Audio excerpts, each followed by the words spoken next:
자, 헌법재판소의 윤 대통령 탄핵 심판 선고 언제쯤 나올 것 같습니까? 지금 이게 저는 이해가 안 되는 것이 헌법재판은 6개월 내에 하도록 되어 있습니다. 네네. 그러면 지난 12월 중순에 이제 탄핵 소추가 이루어졌으니까 6개월이면 5월 중순입니까? 6월이면 1월, 2월, 3월, 4월, 5월, 6월입니까? 6월 중순입니까? 네.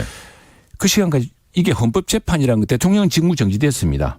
권한대행 체제를 네네. 가지고 있고 권한대행의 대행이죠. 그나마도 또 탄핵해가지고. 그리고 이 시기에 지금 여야가 이제 협치를 해서 이걸 국정을 잘 운영해야 될 시기인데 지금 재판을 서둘러 하는 것도 중요하지만 그보다 더 중요한 것은 재판에 대한 신뢰, 국민의 신뢰가 높아지는 게 중요합니다. 만일 서둘러 끝냈는데 국민의 절반 이상이 승복하지 않는다고 한다면은 그래서 오늘 저 개헌 토론회에서 실제로 이낙연 전 대표라든가 민주당 대표라든가 이런 분들이 정치적 내전이 시작될 것이다라고 이렇게 우려하고 있습니다. 선거 이후에는요. 예.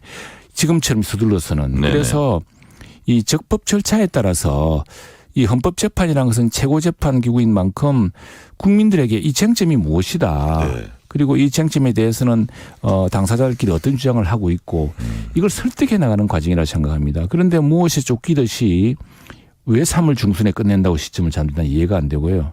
그것이 과거에 노무현 대통령이나 박근혜 대통령의 준해에 보더라도 빠른 것이고 또 쟁점이 박근혜 대통령, 노무현 대통령보다 훨씬 복잡합니다. 심지어는 헌법재판소법 51조에 따르면은 이런 헌법 탄핵 소추는 중단되어야 된다는 것이 헌법재판소법의 기본 취지입니다. 이런 이야기를 누가 하냐 그러면은 강일원 전 재판관, 이분이 누구냐면은 박근혜 대통령 탄핵 심판의 주심 재판관이었습니다.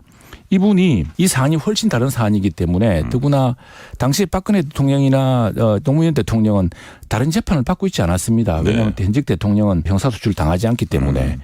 그런데 내란죄 혐의로 지금 형사적인 수사와 재판을 받고 있게 되었거든요.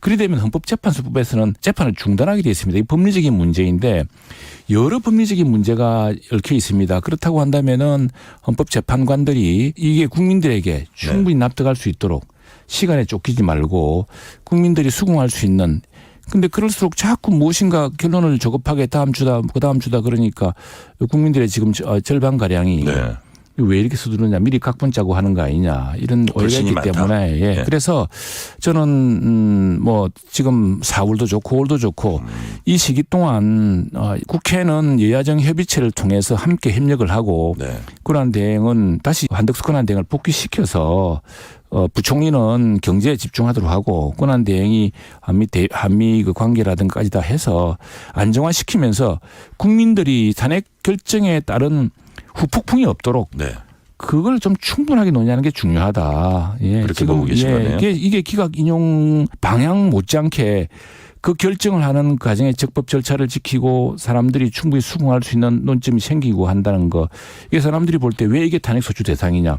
큰 혼란은 민주당이 먼저 일으키지 않습니까? 그런데 내란 수개로 탄핵 소추를 했습니다.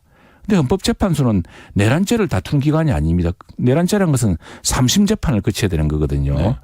그래서 헌법재판소가 내란죄를 다투려면 6개월 내에 못합니다. 그러니까 민주당이 지금 알아서 내란 소추했다가 탄핵 소추문에서 내란죄 부분을 빼겠다 그러지 않았습니까? 그래서 스스로 지금 혼란을 가중시키고 있거든요. 이런 혼란을 풀면서 해명해 나가고 그럼에도 불구하고 탄핵소추의 대상이 왜 되는지 그럼 무슨 쟁점을 어떻게 다툴 건지를 설명하지 않고 이 급하게 서두른 것은 그 심지어 이낙연 대표조차도 어떤 결정이 나더라도 정치적 내전이 예상된다고 했는데 그 내전의 심도 이게 거리에서 시위하는 정도 이상일 것이다 하면은 그걸 막기 위해서라도 충분히 논의를 하는 게 중요합니다.